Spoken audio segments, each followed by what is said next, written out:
제가 5년 만에 여러분 교회를 다시 왔습니다.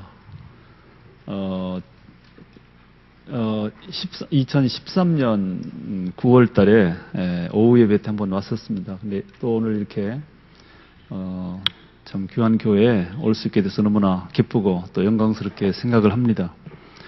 제가 참 평소에 존경하는 우리 담임 목사님, 유성 목사님 교회, 섬기시는 교회에 이렇게 올 수 있다는 것이 얼마나 참 감사한지 모르겠습니다. 특별히 저희 대학을 위해서 그 누구보다도 앞장서서 애써주시고 대학 안에 공식적인 기관으로 평의회라고 하는 기관이 있습니다.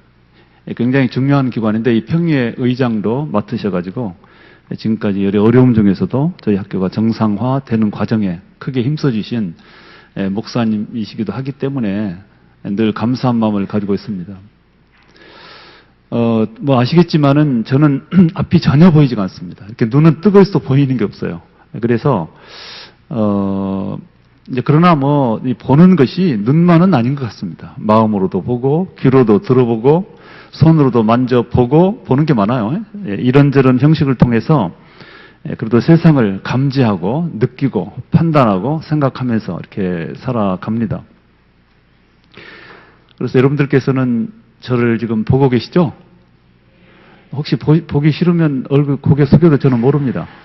자유롭게 해서 좋습니다. 눈 감으셔도 좋고요. 어차피 제가 못 보니까. 그러나 제가 이제 마음으로는 여러분들을 지키고 있으니까 조심하시기를 바라겠습니다. 근데 제가 이번에 아까 소개받은 대로 종신대학교 총장이 되었습니다. 저 역시도 너무나 놀랍고 정말 이거는 사건에 해당되는 일로밖에 이해할 수가 없고 이거는 큰 기적으로 제 스스로도 생각을 하고 있습니다. 작년 아시겠지만은 저희 대학에 그동안 쭉 어려움이 있었는데 작년 8월 말이 되었을 때 이제 저희 대학에 그때 어떤 모임이 있었냐면은 비상교수회의라는 게 있었습니다. 왜냐하면 정상적으로 교수회가 가동이 안 되니까 법적인 구성력은 없지만 법적인 어떤 결정권은 없지만은 우선 뜻을 같이 하는 교수님들이 모여서 비상교수회의를 결성하고 그래도 거기에서 학교 문제를 논의하고 또 기도하고 또 학생들과 관련된 일들을 처리해가는 그런 모임인데 작년 8월 말에 저보다 6개월 빨리 은퇴한 어떤 교수님이 계셨는데 그분이 이제 비상교수회를 맡고 있다가 은퇴를 8월에 하시고 이제 그 다음에 그러면 누가 이 비상교수회를 맡을 것이냐 했을 때 저는 올해 2월에 은퇴니까요. 그래도 비교적 이제 고참 교수에 해당되는 저보고 그 일을 맡으라 그래서 뭐 그렇게 어려운 것도 아닌데 내가 못하겠느냐 해서 이제 그걸 맡게 된 것이 8월 말이었고요. 그래서 뭐 학교 여러 가지 문제를 논의도 하고 또 교수, 직원, 학생 대표들이 모여서 논의도 하고 회의도 하고 뭐 그렇게 해왔던 그런 일이 이제 시작이 된 게 작년 9월인데 근데 9월에 그 일을 제가 이제 시작을 하고 얼마 되지 않아서 어떤 한 교수께서 오셔가지고 뜬금없는 말을 저한테 하는 겁니다. 무슨 말을 하냐면 아무리 생각해도 교수님께서 총장이 돼야 될 것 같습니다. 그런데 저는 처음에 너무 의아스럽기도 하고 제가 웃으면서 아이 교수님 저를 지금 데리고 장난하는 거 아니죠? 무슨 그런 농담을 하시냐고 그러더니 농담이 아니라는 거예요. 그래서 제가 아예 그래도 그런 말씀 말라고 누가 들으면 제가 부끄럽습니다. 제가 어떻게 총장이 되겠어요? 정말 그랬습니다. 정말로 나는 이 총장이라고 하는 거를 꿈에도 생각해 본 적도 없고 장난으로 생각해 본 적도 없어요. 상상을 해본 적이 없어요. 애당초 올라가지 못할 나무는 바라보지 않는 것이 편하잖아요. 이제 하여튼 뭐 이런저런 이유 때문에 이제 그렇게 생각을 했는데 그로부터 조금 전에 또 한 교수가 찾아온 거예요. 전혀 다른 교수가요. 또 그런 얘기를 하는 거예요. 진지하게. 그래서 아니 지난번에 누구도 그러더니 또 그러십니까? 그런 말씀 하면 안 된다고. 괜히 저 마음만 설레게 하고 어차피 안 될 일을 왜 이렇게 자꾸 합니까? 했죠. 그랬더니 아니라는 거예요. 그럼 뭐가 하긴 아니냐고. 그리고 났는데 또 학생 대표가 한번 찾아온 거예요. 학생 대표가 이 얘기를 하고 또 다른 교수가 이어서 또 얘기를 하고 그래서 그때는 참 이상하다. 왜 갑자기 나보고 총장을 하라 그럴까? 그런 생각을 하게 되면서 이제 스스로 생각해 봤어요. 내가 총장을 만일 된다면 못할까? 가만히 생각하니까 못할 것도 없겠다는 생각이 들기 시작하는 거예요. 이제 옆에서 자꾸 바람을 넣으니까 그런 생각이 살짝 들어오는 거예요. 그리고 내 스스로를 생각해 보니까 앞은 안 보이지만 내가 그렇게 힘들고 어려운 과정도 극복을 했고 또 뭐 어쨌든 교수 25년 동안 성공적으로 아무런 뭐 문제 없이 잘 교수 생활을 해왔고 그리고 내가 젊은 날에 40년 전에 만들었던 미랄성교단 세계적인 기구로 성장시켰고 이런 것들을 쫙 이제 해상을 하면서 나도 꽤 훈련이 돼 있는데 나도 꽤 경험이 있지 않는가라는 생각을 스스로 하면서 그러면 한번 해볼까라고 생각하면서 기도를 시작했어요. 그러면 한 달 정도 기도해서 11월 말쯤 됐을 때 마음속에 뭐 대든잔전히 내보는 거는 뭐 용기를 가져보자라는 생각을 가지고 이제 결심을 하고 저한테 나가라고 제안했던 분들에게도 얘기를 하고 가까운 분들에게도 이제 말하기 시작한 것이 작년 12월이었거든요. 12월 초에. 그래서 지원서를 내긴 했지만 그런다고 해서 그 기라성 같은 종신 교수님들, 뭐 내노라는 교수님들이 다 준비를 하고 있는 상황에 정말 설마 내가 되려는 생각 안 했거든요. 그리고 이제 그 프로세스가 12월 달부터 진행됐어요. 그래가지고 뭐 총장 추천위도 구성되고 그리고 1월이 지나고 2월이 지나고 이렇게 하는 과정 속에 뭐 11명이 이제 경합이 돼가지고 뭐 압축해가는 절차가 시작된 거죠. 처음에 7명, 두 번째는 3명, 세 번째는 2명 뽑고 마지막으로 이제 1명 뽑는 이제 그런 절차가 시행됐는데 정말 그 과정 속에서 참 놀라운 게 뭐냐면 아니 어떻게 이렇게 일이 될까 할 정도로 정말 놀랐습니다. 이렇게 저도 아직도 제가 물론 작년 11월 초에 스스로 결심하고 제 스스로 지원서를 냈지만 그렇게까지 놀라운 신기하게 진행되는 과정에 제가 중심에 있었지만 잘 상황이 이해도 안 되고 또 참 너무 참 기적으로밖에 생각이 안 됐어요. 그래서 뭐 들으셨겠지만은 4번을 다 줄곧 1위로 7명 뽑을 때나 3명 뽑을 때나 2명 뽑을 때나 그리고 2명을 가지고 1명으로 이제 최종 선택할 때도 쭉 줄곧 1등이 되는 거예요. 더군다나 마지막 2명을 가지고 1명으로 할 때는 그야말로 100% 만장일치로. 근데 이거는요, 저는 이거를 기적이란 말 말고는 이거 설명할 길이 없어요. 그래서 사실은 하나님께서 특별하신 섭리와 어떤 계획을 가지시고 정말 이거는 뭐라고 해야 될까요? 정말 기적적인 방법으로 사람들의 마음을 움직이시고 상황을 인도하셔서 저를 총장으로 선택을 하셨는데 저는 이제 요즘 열심히 기도하면서 생각하고 이렇게 생각하는 게 뭐냐면 왜 그러셨을까? 그 이유가 뭘까라는 의문을 계속 제가 던져보는 겁니다. 솔직히 말해서 제 스스로 무슨 자격이 없다고 생각하잖아요. 그러나 아시는 대로 일반적으로 사회 안에서 이 장애인에게 가지는 어떤 생각이 있지 않습니까? 특별히 앞을 못 보는 시각장애인이라고 했을 때는 대개들 뭐를 할 수 있다고 생각질 않아요. 나는 물론 그 반대입니다. 나도 다 할 수 있다고 생각하지만 일반적인 여론을 그걸 알고 있기 때문에 그 모든 일반적인 상황을 하나님께서 누르시고 왜 저를 뽑으셨을까라고 하는 것에 대한 질문을 끝없이 하고 있고요.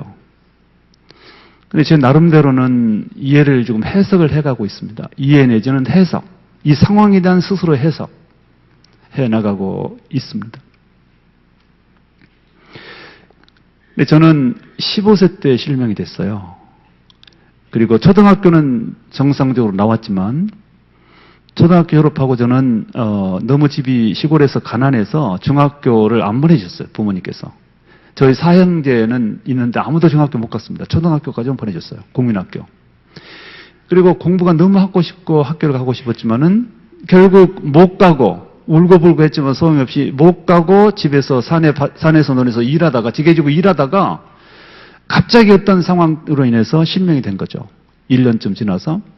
실명이 되고 나니까 앞이 안 보이는 애를 집안에 앉혀두기가 힘들잖아요. 부모님. 이렇게 쳐다보면서 한숨 쉬고 들어가면서 한숨 쉬고 나오시면서 한숨 쉬고 가족들 모두가 이거는 심란한 거죠. 도대체 얘는 뭘 어떻게 할 것인가. 그리고 저 역시도 너무나 힘들었고요. 절망 속에서.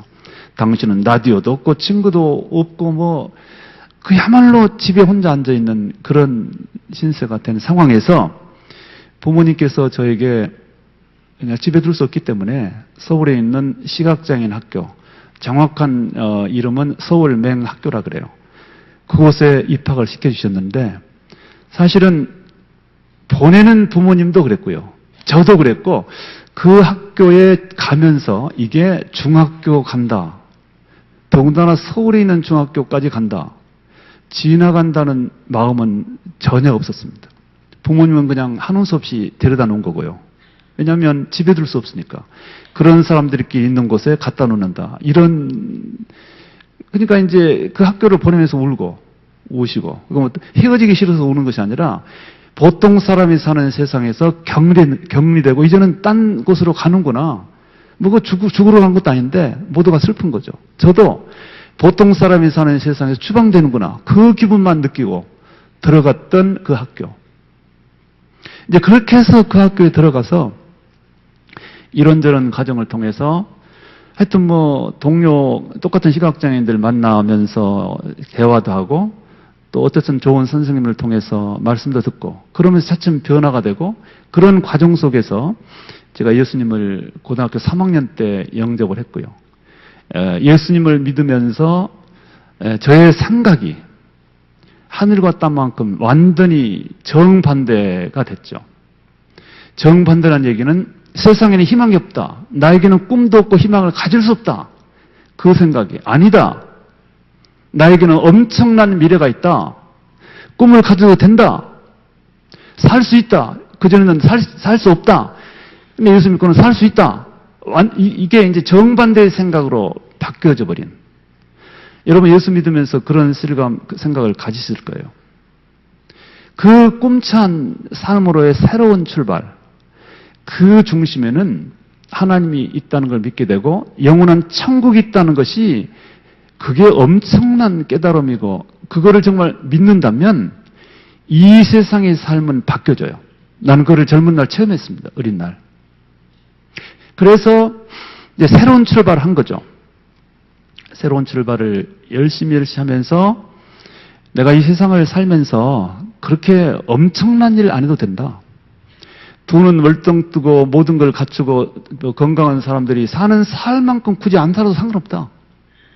왜냐하면 이 세상이 끝이 아니니까. 근데 그전에는 한 번밖에 못 사는 세상에 좋은 것도 못 보고 가볼 때도 못 가보고 안 보이니까 말하자면 그때 생각으로 이게 얼마나 억울하고 분합니까? 그러니까 절망과 좌절이 거기에 있는 거예요. 근데 그래봤자 잠시 잠깐 100년을 산들 영원한 천국에 비한다면 이건 아무것도 아닌 이 세상 잠깐 거쳐가는 이 세상으로 한다면 그걸 가지고 굳이 울고불고 절망할 필요가 없잖아요. 이 생각의 변화가 엄청난 겁니다. 그러면서 생각을 바꿔먹으니까 가치관이 바뀌어지니까 이제는 그러면 살아보자. 이건 사는 데만큼 살 만큼 살아보자라고 하는 그 생각으로 변화가 되면서 나름대로 내 상황 안에서 내가 오늘 설교 제목을 내 삶의 원리라고 했는데 제 삶의 원리가 뭔지 아십니까? 제가 예수를 믿고 깨닫고 정리한 삶의 법칙이 있습니다. 그건 세 가지입니다. 첫째, 내가 처한 이 상황 안에서 아마 평범한 얘기예요. 특별한 게 아니에요. 원래 진리는 평범한 곳이 있는 겁니다. 막 들어보지 못한 무슨 말 그런 거 기대하지 마세요. 너무나 뻔한 거예요. 뭐냐면 내가 그때 정리한 게 뭐냐면 내가 처한 상황 안에서 그게 첫 번째 조건이에요. 두 번째는 내가 가진 것을 가지고 세 번째는 최선을 다하며 살겠다. 간단합니다. 여기서 이제 내가 처한 상황을 존중한다는 뜻이에요. 앞이 안 보이든 가난하든 그게 나의 가장 큰 문제였거든요. 그냥 내가 처한 그대로. 두 번째, 내가 가진 것을 가지고, 내가 가진 것을 비로소 존중하기 시작한 거예요. 내가 가진 것도 꽤 됐어요. 나는 그전에는 눈이 안 보니까 모든 게 다 그야말로 보이지가 않아요. 의미가 없어, 모든 게 다. 아주 절대적으로 중요한 것이 없는데 나머지 것들이 있으면 뭐예요? 그 나머지 것이 뭔지 알아요?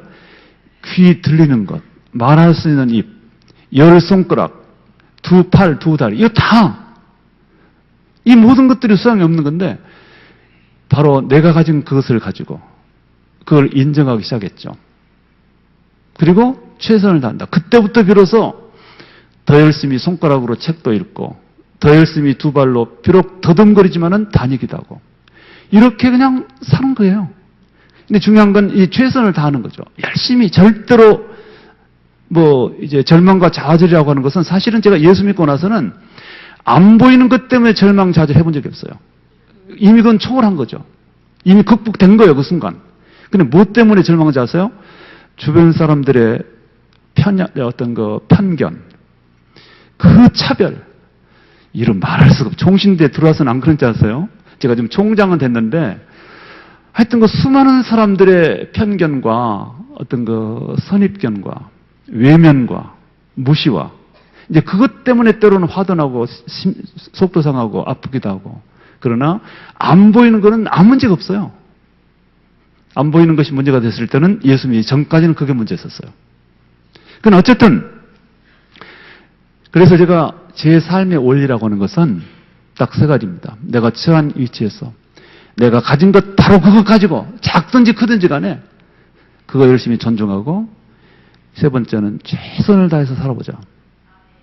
그게 70년대 제가 예수 믿는 순간에 제 삶의 원리로 잡혀졌어요. 설정이 됐어요. 그 삶이 지금까지 이어져 왔습니다. 그랬더니 한 몇십 년 지나니까 총장이 되더라니까요. 물론 총장이 아직 한 달도 안 됐습니다만은.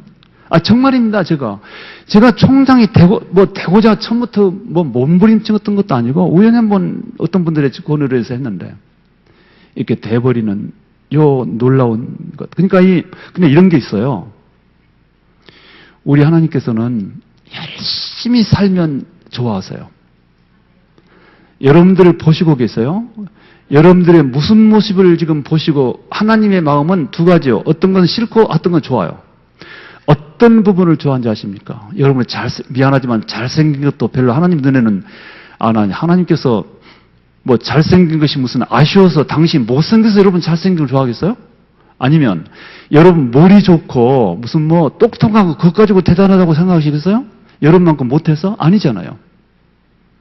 그럼 뭘 보고 얼마나 예쁘게 사는가? 얼마나 바르게 사는가? 하나님 입장에서 내가 비록 줘놓은 건 별거 아니지만 줘놓은 것을 잘 은혜로 내가 베풀어 놓은 것을 잘 활용하면서 얼마나 그것들을 소중히 여기면서 사는가 그것 보시면서 영광 받으신다니까요. 근데 그렇게 살면 우리 하나님께서는 그 위에다가 기적을 얹으세요. 기적. 그러니까 가진 것을 오히려 자기에게 주어진 조건과 여건을 존중하면서 열심히 살면 전혀 그것과는 계산으로 안 떨어지는 너무나 놀라운 것들을 갖다 얹어주신다니까요. 그게 접니다, 저는 가난해서 중학교도 못 갔잖아요. 앞 안 보이는 누군가의 손을, 오늘도 지금 제가 올라온 거 보셨잖아요. 목사님 손 붙들고 어색하게 올라오잖아요. 이런 정도의 사람에도 불구하고 그러나 최선을 다해서 살아드리면 나의 조건과 내가 가진 것하고 계산으로 안 맞아 떨어지는 큰 것들을 막 갖다 얹어주시는 거예요. 그거를 저는 예수 믿고 지금까지 거의 매년 이렇게 경험한 것이에요. 제가 그런 상황 속에서 제가 미랄이라는 단체를 40년 전에 만들었어요. 26살 때만. 그래가지고 그 미랄이 지금 세계적인 한번 인터넷 들어가 보세요. 미랄이 얼마나 장애인들을 위한 단체이긴 하지만 얼마나 활발하게 세계적으로 활동하는지.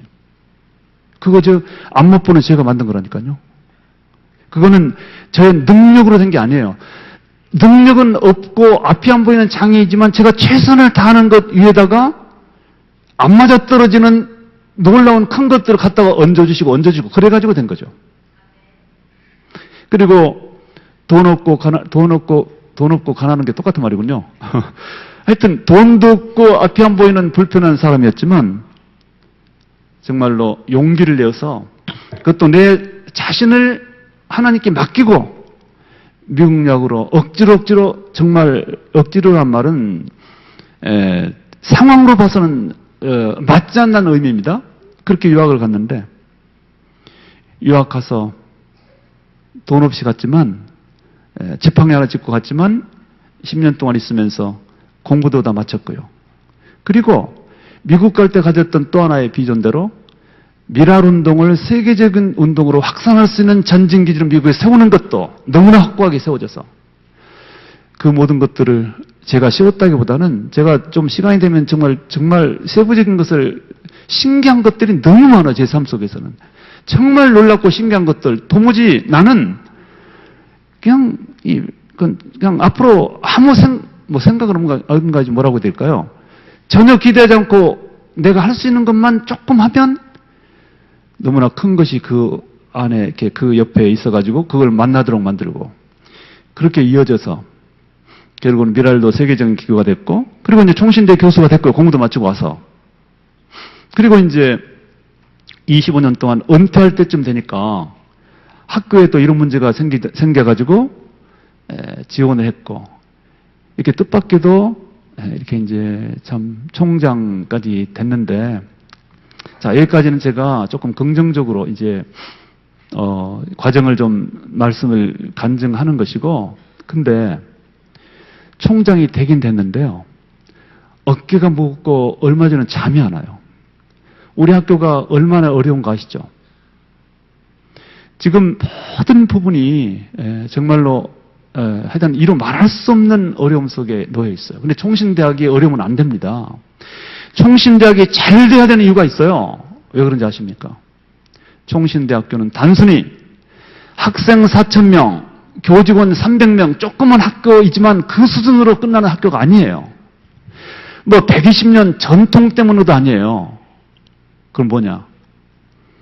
우리 교단은 교회가 12,000에 가깝습니다. 교단. 성도가 270만 정도 되고 뭐 크기를 제가 굳이 숫자적인 걸 자랑하는 거 별로 안 좋아하는데 문제는 요 우리 교단의 영적 혹은 이 교단을 이끌어갈 사역자들을 잘 길러내지 않으면 안 되는 양성해내지 않으면 안 되는 엄청난 임무를 하나님으로부터 부여받고 있다니까요. 이거 못하면 우리 한국교회, 특히 우리 교단을 누가 이끌어갑니까? 좋은 목회자들을 양성하지 않으면 안 되는 정말로 중요한 임무를 가지고 있는 학교가 이렇게 흔들리고 이렇게 어렵단 말이 되겠습니까? 우리가 장자 교단 크기, 그거는 의미가 없는 얘기들이에요. 그것만 내세울 것이 아니라 우리 교단에 주어진 역사적 책무, 운명적 책무, 한국을 변화시키고 한국을 복음화시키고 세계에 하나님을 믿는 예배자들을 확산해가는 선교적 사명, 이 사명을 완수하기 위한 가장 제1번지 책임이 어딘지 아십니까? 신학교예요. 근데 그 신학교가 이렇게 피폐해져 가지고 좀 부끄러운 말씀인데 교수가 120명인데요. 교수가 되려면 어떻게 했는지 아시죠? 10년씩, 때로는 20년씩 공부하고 고생하고 치열한 공부, 굶주리면서 공부해가지고 40대야 대학교 교수로는 40, 50대 그런 교수들이 대부분이에요. 그럼 애들도 거의 근데 그 교수 월급이 3분의 1 정도 교수 얼마인지 아십니까? 200만 원대예요. 200만 원대. 그러니까 이게요. 물론 200만 원도 작은 건 아니에요. 그러나 나이와 어떤 책임성으로 본다 이게 말이 안 되는 거예요, 이거요. 근데 이제 자기 자녀들도 있고 40대, 50대 된 분들이 200몇십만 원 월급을 받고 그냥 교수라는 허울은 좋은데 그런 분들에게 우리가 맡겨놓은 목회자 후보생들을 잘 길러라 이런 말은 도대체 어떻게 할 수 있습니까? 못해요.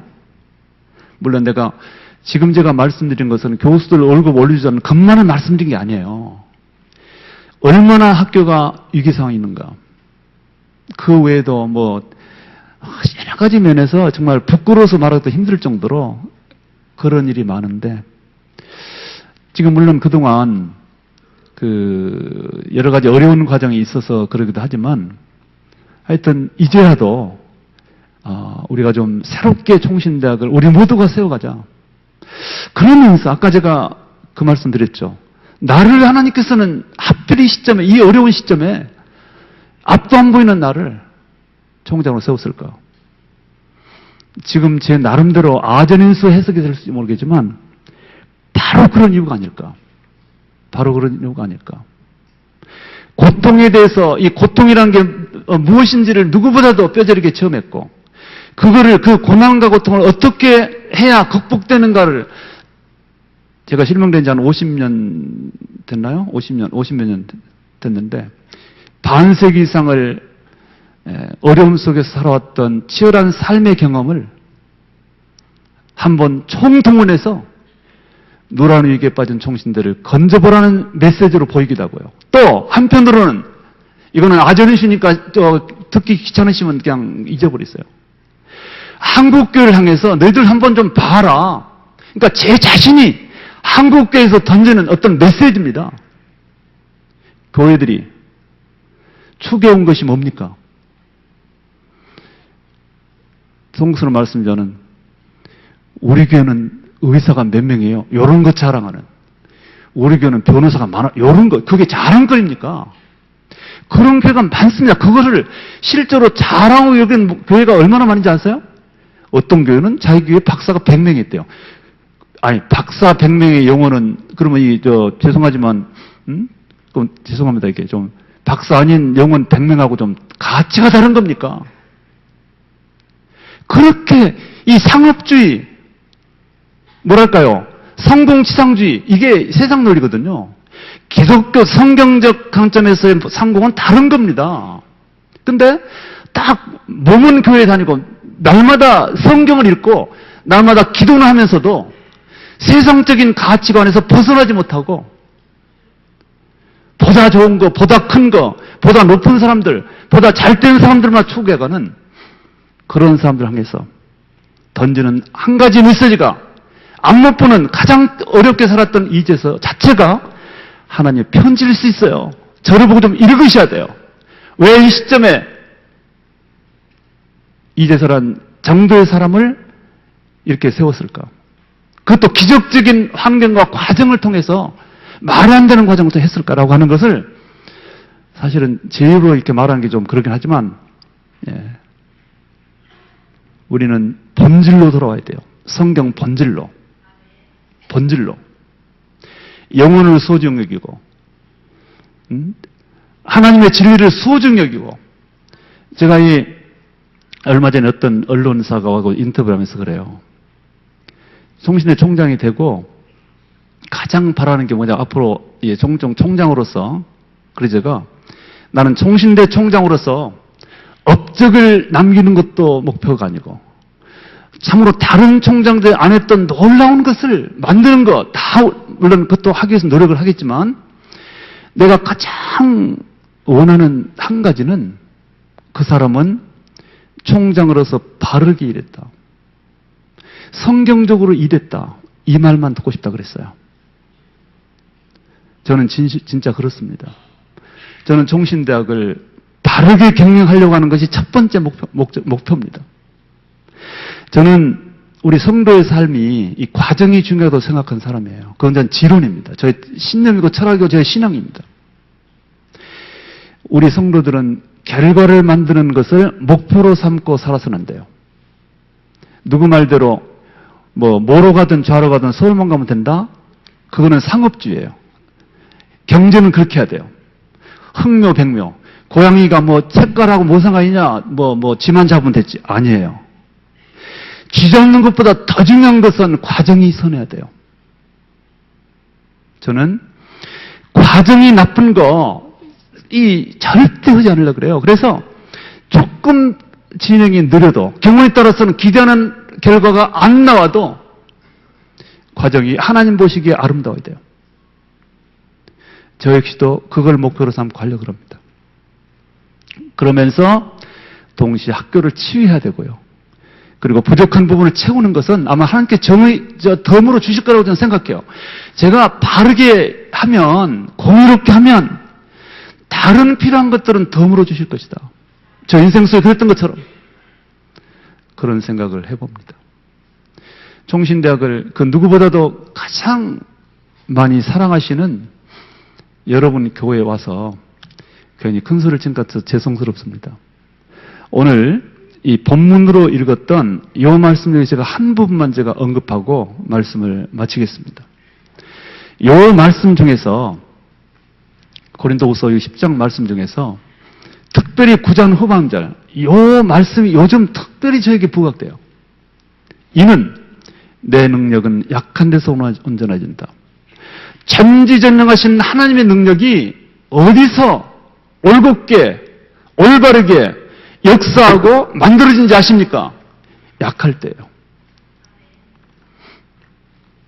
그래서 연약함은 강함으로 가기 위한 활짝 열린 통로라고 저는 믿어와요. 제가 실명이 안 됐다면 어떻게 제가 공부할 기회가 가졌겠어요.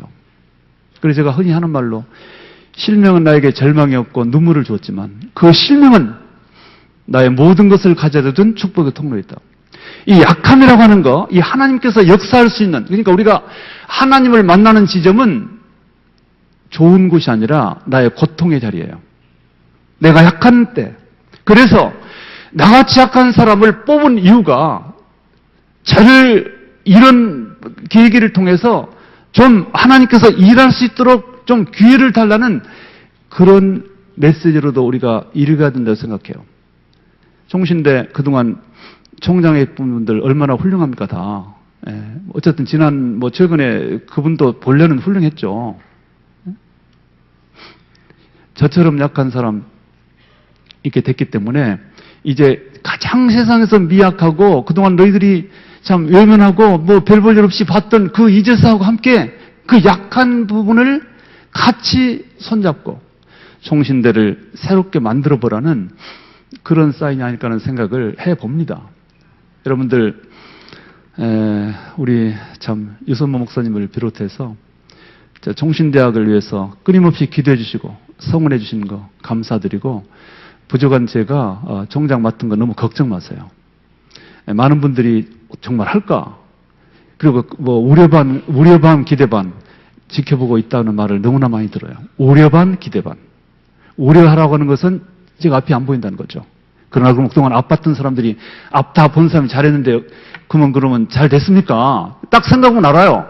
그동안 수없이 눈 좋은 사람들 뽑아놨더니 별볼이 없었다면 이제 눈 나쁜 사람도 한번 해봐라 해서 기대도 하시고 저의 약한 부분에 기도로 들어와 주시고 힘내 주실 것을 부탁을 드리고 여러분 우리 유 목사님을 비롯한 여러분들이 총신들을 함께 이끌어가는 저의 동역자가 되어 주실 것을 예수 그리스도 이름으로 요청을 드리면서 제 말씀을 마치도록 하겠습니다. 기도하겠습니다.